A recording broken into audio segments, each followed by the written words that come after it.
ఎన్ని తప్పుడు కేసులు పెట్టినా 2029లో టీడీపీని కూలగొట్టేంత వరకు వైసీపీ పోరాటం ఆగదని చెప్పారు వైసీపీ నేత పేర్ని నాని. చంద్రబాబుపై గట్టిగా మాట్లాడినందుకే జోగి రమేష్ కుటుంబ సభ్యులపై ప్రభుత్వం అక్రమ కేసులు పెట్టిందని ఆరోపించారు. అగ్రిగోల్డ్ భూములకు జోగి రమేష్ కొన్న భూములు ఎక్కడా సంబంధం లేదని చెప్పారు. కేవలం రాజకీయ కక్షలో భాగంగానే జోగి రాజీవ్ని అరెస్ట్ చేశారని ఫైర్ అయ్యారు. ఎన్ని కేసులు పెట్టినా జైలుకి వెళ్లేందుకు వెనకాడమని చెప్పారు.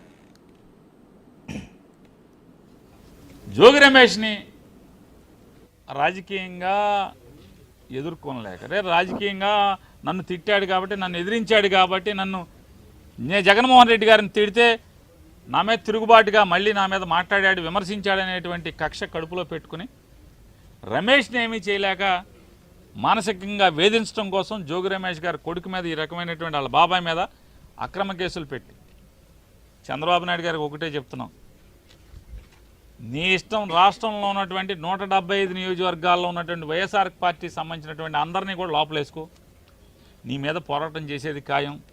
మేమంతా జైలుకి వెళ్ళటానికి సిద్ధంగానే ఉన్నాం. నీ తప్పుడు కేసుల్లో అక్రమ అరెస్టులో ప్రతి ఒక్కళ్ళం కూడా వైఎస్ఆర్ కాంగ్రెస్ పార్టీ జెండా మోసే ప్రతి చిన్న కార్యకర్త దగ్గర నుంచి కూడా జగన్మోహన్ రెడ్డి గారి దాకా అంతా సిద్ధంగా ఉన్నాం. నీ చేతనైంది నువ్వు చేసుకో. అయినా సరే తెలుగుదేశం పార్టీ చేసేటువంటి తప్పుల మీద ప్రజలకి మోసం చేసే దాంట్లో పోరాటం చేయకుండా ఉండడం మొదలం, నిన్ను నిలదీయకుండా ఉండడం మొదలం అనేది కూడా చంద్రబాబు నాయుడు గారికి ఈ సందర్భంగా అంతిమంగా న్యాయం చేస్తుంది. జగన్మోహన్ రెడ్డి గారిని దగ్గర నుంచి వాళ్ళ జోగి రమేష్ గారి కుటుంబాన్ని నువ్వు ఎవరిని వేధించదలుచుకున్నా మేము న్యాయ పోరాటం చేస్తాం, ధర్మ పోరాటం చేస్తాం. ఖచ్చితంగా నీ మీద తిరుగుబాటు చేసి రాజకీయ పోరాటం కూడా చేసి అన్నింటిని కూడా ఎదుర్కొని ఖచ్చితంగా 2029కి మీ ప్రభుత్వాన్ని పడదయటానికి కావాల్సినటువంటి ప్రతి పోరాటాన్ని